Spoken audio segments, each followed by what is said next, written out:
Hello.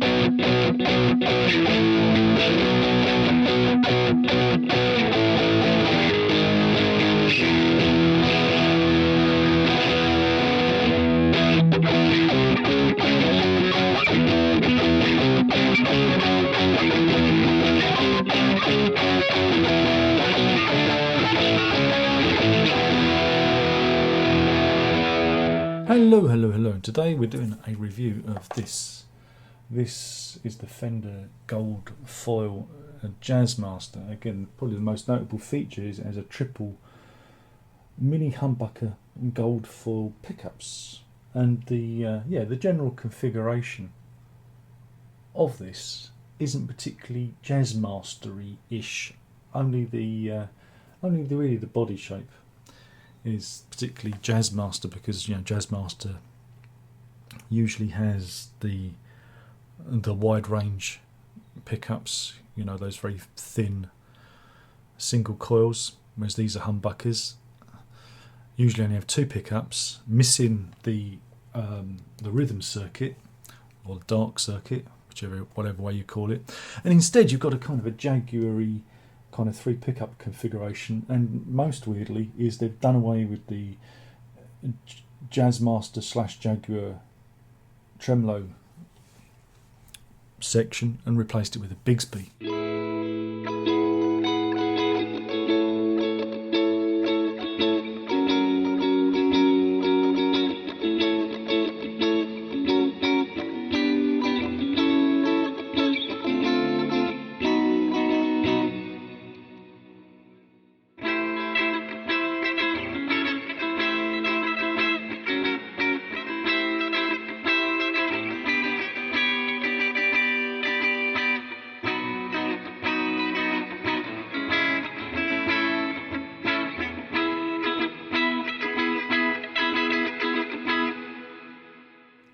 So I thought, that's interesting. Colour me interested. By now you've probably heard some examples of the guitar in action, because I would have edited them in. We'll do some specs, because you like the specs, don't you? Well, firstly, if we look at the Fender website, it comes in two colours, Shoreline Gold and Candy Apple Burst, which is nice.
The specs: it's got a mahogany body, gloss polyester finish. The neck is maple, it's got block and binding. See, block and binding again, which is a bit of an unusual feature. It's a 60s C-shaped neck, one ply neck binding in white, ebony fretboard material, 21 frets, synthetic bone, white pearloid blocks, 4-bolt neck.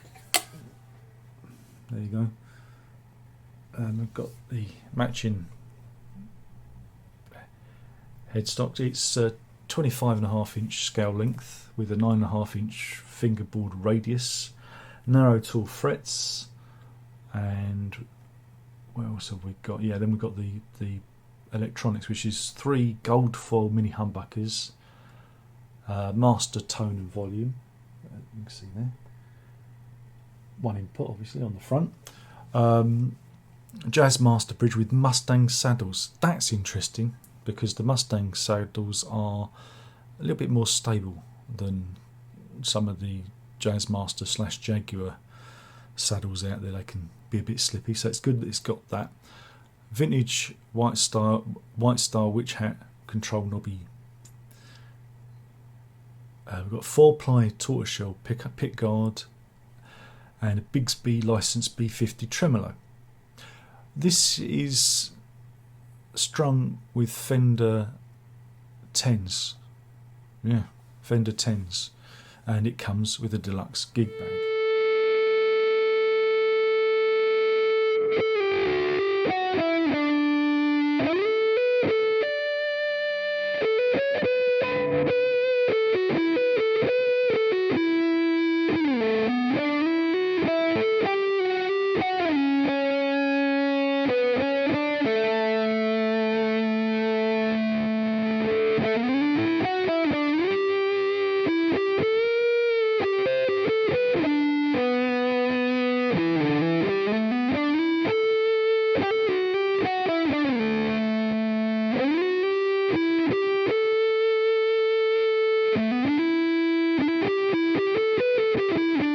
There you go. Again, the whole point of gold foil pickups is they're meant to have a more responsive sound to them, more open, a little bit bright, but also a little bit deep at the bottom end. It's almost everything. They're everything to everyone. And like I said, this is a bit of a hybrid because you've got features. Again, even though it's a Jazzmaster, you've got features of a Jaguar in the pickup configuration, and then you've got this weird triple mini humbucker setup, and then the Bigsby. That's the real interesting point of it.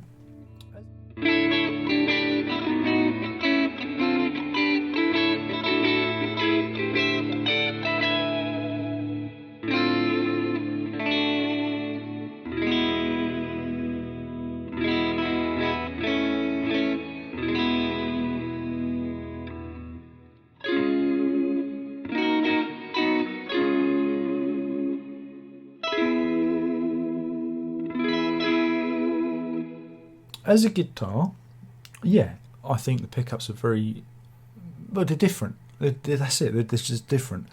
In some places, it sounds almost Gibson-y, especially with the block and bound neck, and it feels, different. But yeah, these are very responsive pickups, and when you have them on a clean setting, and everything is just right. They're very airy, and there's lots of, like I say, space between the frequencies. Again, I'm waxing lyrical here, but you can also go to the neck pickup and roll the tone back and get some very muddy tones as well. So it's got a very wide range of tonality there to play with. So if you want the crunchy stuff, it's got the crunchy stuff, but if you want the thick creamy stuff, it can do that as well. And of course with EQ you can shape it any way you want. You don't have to really worry about it that much. What else can we talk about? The Bigsby adds a different, again, if you've ever used a Jaguar Jazzmaster tremolo, it's very different. That's a bit more floaty, a bit more springy. You can lock it so it don't bend up. Whereas this is your traditional Bigsby. It's a bit more solid and a bit more smooth to play with it. And again, it gives it a completely different dimension. It doesn't feel particularly like a Jazzmaster. So it's just an interesting. An interesting take on it. And you've also forgot to mention the tuning pegs have white buttons. They're vintage style but with white buttons, which is again something you only seem to see on a Mustang.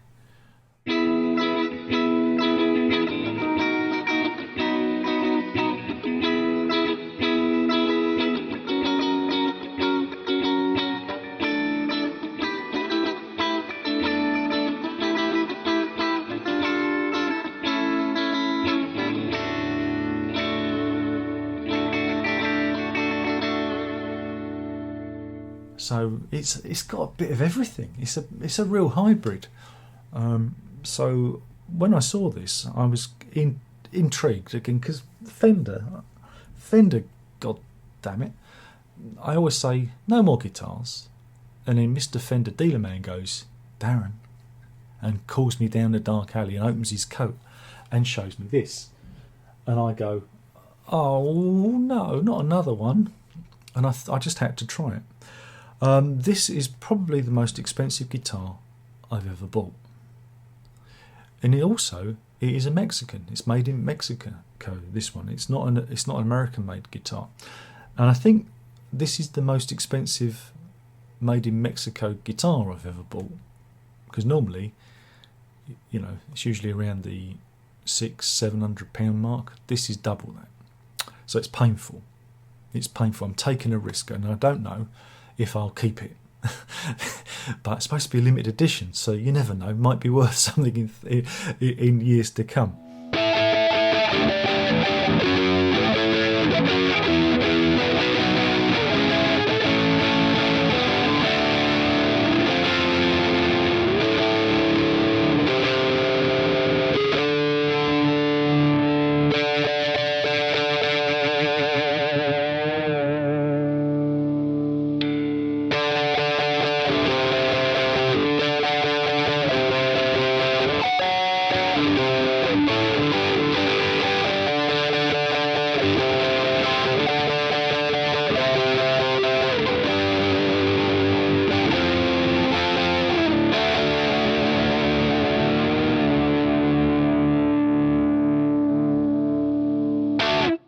So what do I think about it as a guitar? Yeah, it's well made. It doesn't feel particularly Mexico-ish. It feels more like an American end, because I do have an American Mustang bass just there, and it feels more in line with that in terms of its feel.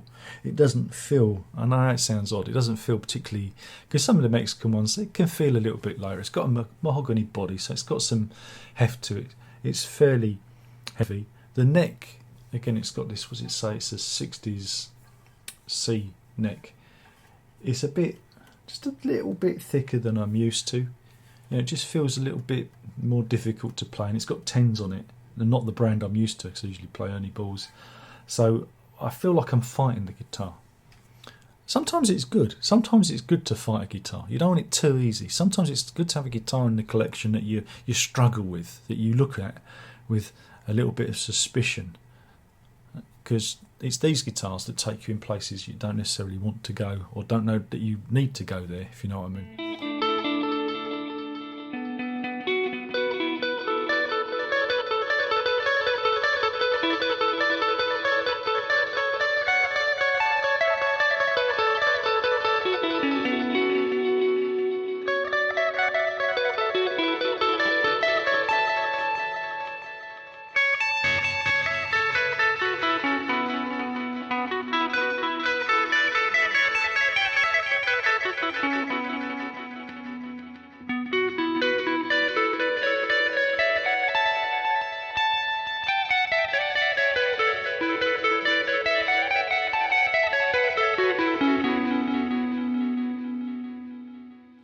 But for a very expensive guitar, it comes only with a deluxe gig bag. This is wrong. At this price point, anything over £1,000, there should be a hard case. That's it. There should be a hard case with it. Because you want to protect the lovely gold finish, don't you? You want to protect the lovely gold finish. Can you see that there? Can you see that dent in it? That's how it came from Fender. Do you see? Do you see that dent? It came from Fender, direct like this, and there was, like I said, there's a bit of a dent. I don't know if you can see. There's a little bit of a crack in the finish, but I'm going to sand that down and see if I can fix it. Because again, it's on the edge, doesn't really notice. So that's a no-no, right? But I got in touch with Fender and I sent them pictures, and they offered me a discount. I've got some money back on this, because it shouldn't have arrived to me like this. That is a Fender foul. And guess what? The box was pristine. There was no damage on the box. There was no damage, like inside when I opened it up. This was inside its soft padded case in a wrapper. So this was in a wrapper, in its case, in a box, and there was no external damage to the box. That means this was put inside the case, inside the box, inside its wrapper. This got through quality control. That must have happened in the factory, you know, because I doubt it would have happened, you know, in transit, because there was no other damage, you know, to the back box or anything. And I believe that.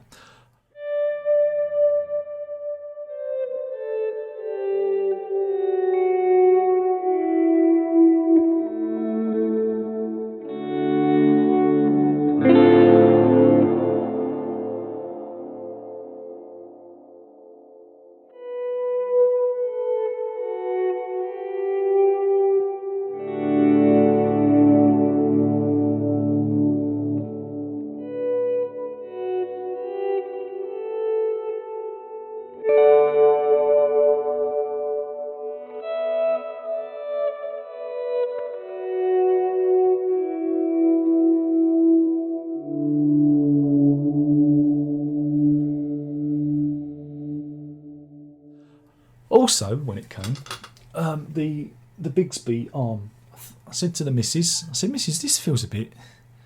And yeah, it worked its way loose. It was like that. And I've got some footage. I might drop it in. I don't know if I've still got it. But I was going to do this video, and I was demonstrating because I was going to show you the loose arm. And I wiggled it, and the arm fell off. Yeah, the actual bolt came unscrewed, and the whole arm fell off. Fell up.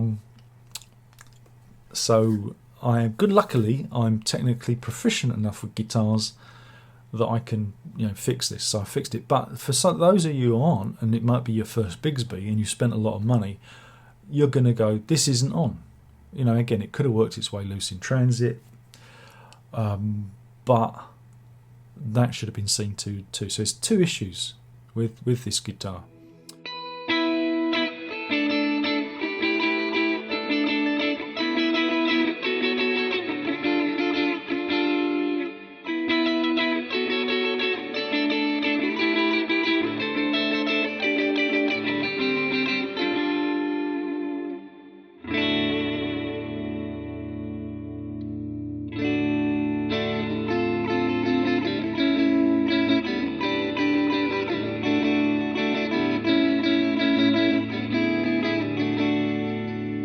Other than that, you know, it's okay. The neck, I think the neck's really nice, and I especially like the block and binding. I mean, I really do like the faux, like kind of the pearloid mother of pearl.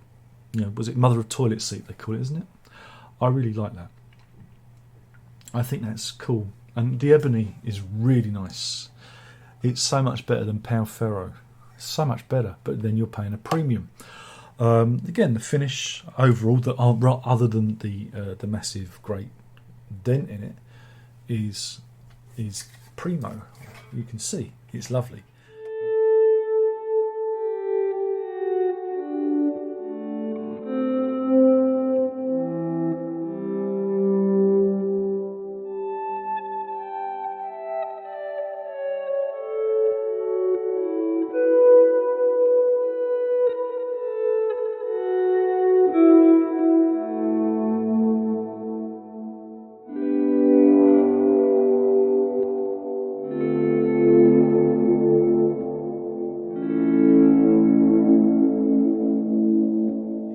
And I went for the gold because gold pickups, it seemed obvious.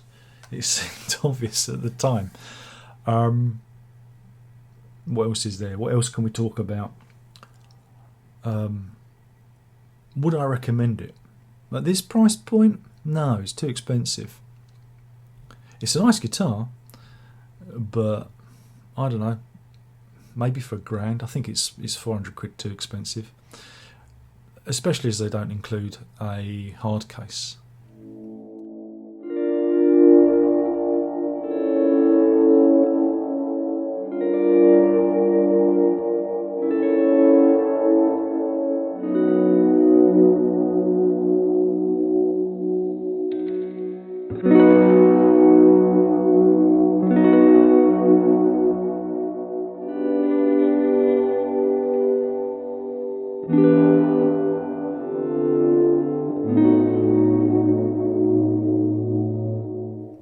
It's an interesting guitar.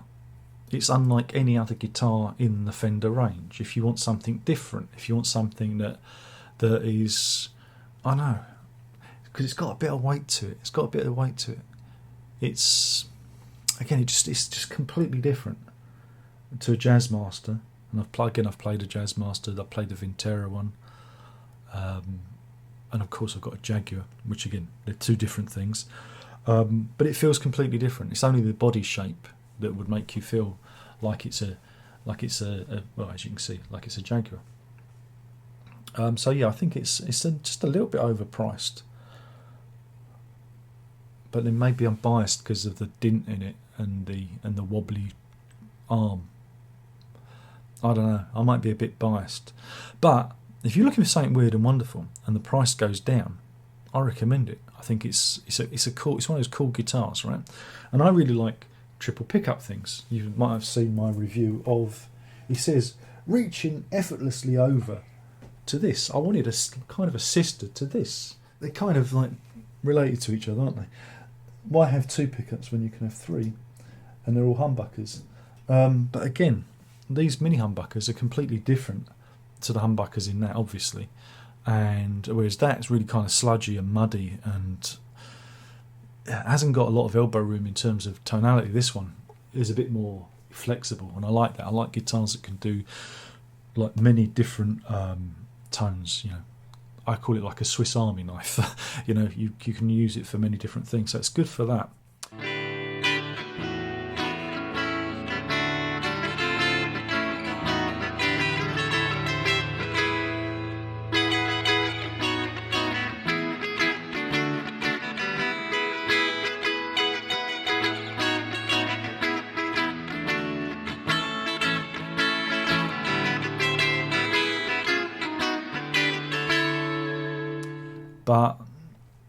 But I haven't fallen in love with it. You know, it's not a guitar that I've fallen in love with it. It's something that I view with unease. You know, I look forward to working with it though. I look forward to maybe seeing what I can drag out of it and what it can drag out of me. So yeah, that's it. This isn't going to be for everyone. You know, this isn't a guitar for everyone. This is for those who like the weird and the wonderful, because it is unlike anything that Fender produces. And it's a real shame you don't get a proper hard case with it. I really think Fender are really stiffing us on that.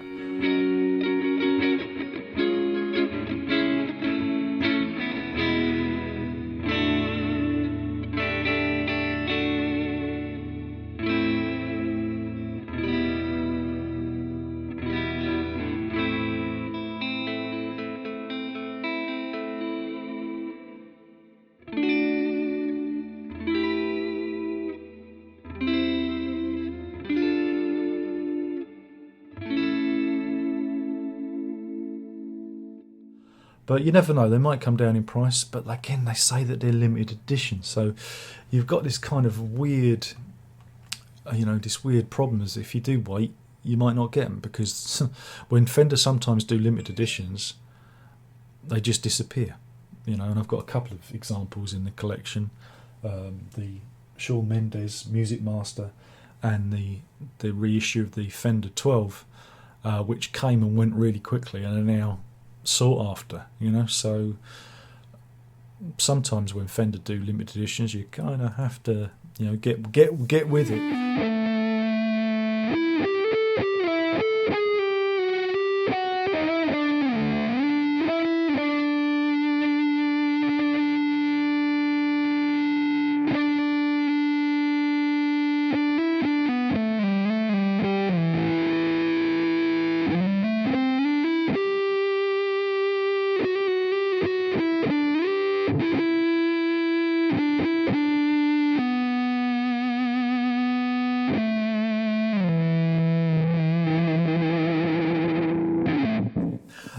Try one out if you can see one. Try one out. The Candy Apple Red, I think, is a nice colour as well. I think it's a good alternative colour.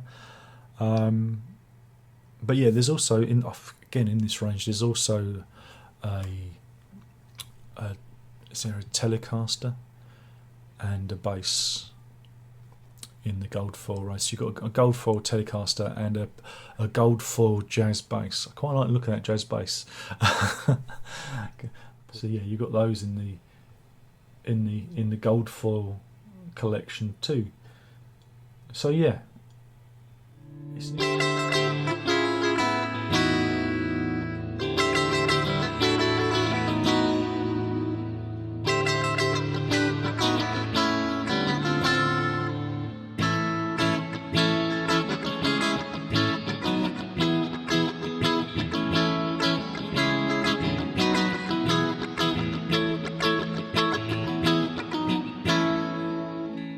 interesting idea, interesting guitar, different, and I like different, you know, sufficiently different. Again, it's weird and wonderful, and I like it when Fender does that. I certainly like the ebony fretboard and this neck. I think they should do this on more of their guitars, especially on Jazzmasters and Jaguars. I think it's very well suited to that. Solid. Again, it's a very resonant, solid feeling guitar. So yeah, that's my opinion of the gold foil Jazzmaster from Fender. This is new for 2023, that dates the video, though this was made in 2022 according to the serial number. Would I recommend it? Not for your traditionalists, and again, I do think it's just a little bit expensive. This is almost Fender USA prices. This is almost Fender USA prices, but it's kind of magnificent though, isn't it? I mean, again, I'm kind of split, and I think if it had arrived to me in pristine condition without a wobbly Bigsby arm, I think I might feel a little bit better about it.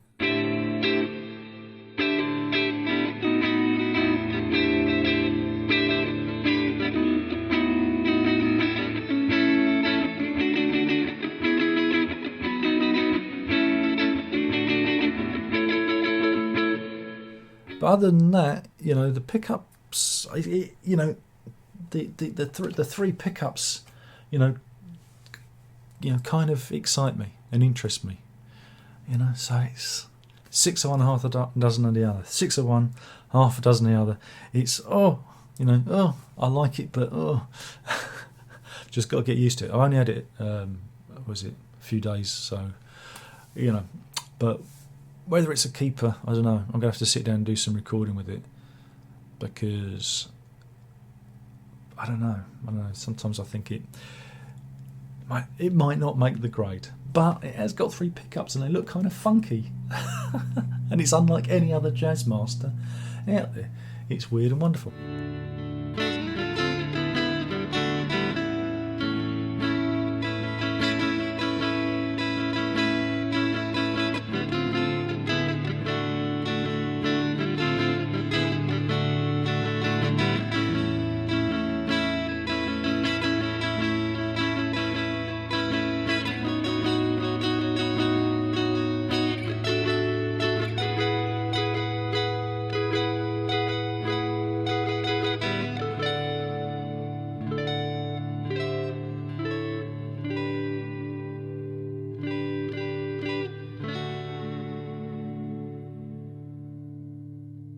Anyway, thank you. I've gone on far too long. Like I said, my name's Darren Locke. This is the Fender gold foil Jazzmaster with 3 triple humbuckers, gold foil, with a matching gold headstock, which looks kind of fantastic with yellow plastic. Well, so not yellow, white plastic pegs. They look a bit parchmenty, don't they, in that camera?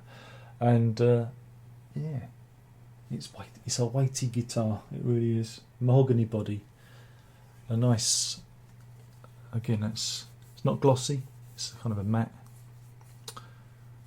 maple there, and yeah, there you go. And mine's unique, as it has a dint. If I can find it, where's it? It's around this side, isn't it? I don't even know which side it is. Mine's got a dint, a little dimple there. Thank you for watching. Oh, remember, if you've enjoyed this video, whoops, this is what we've got to do the old YouTube thing. If you enjoyed this video, please subscribe or like the video. But yeah, this video was sponsored by me. That means I did it myself. Again, if you want to help out, I have a Patreon, patreon.com/lock. I'm sure there's links in the description. You can do super chat or whatever it is, or join. There's a channel you can. Not on this one. No, I don't think you can join it. That's on the other channel. I've got another channel. Or you can just put a bundle of money in the post, or you can go to music.darrenlock.com and check out my music if you wish. I'm on Spotify, I'm on iTunes, I'm on YouTube Music. It would thrill me if you went and had a listen, and maybe you could enjoy some of the music I've made over the years instead. And that's it. Thank you for watching. Ta-ta.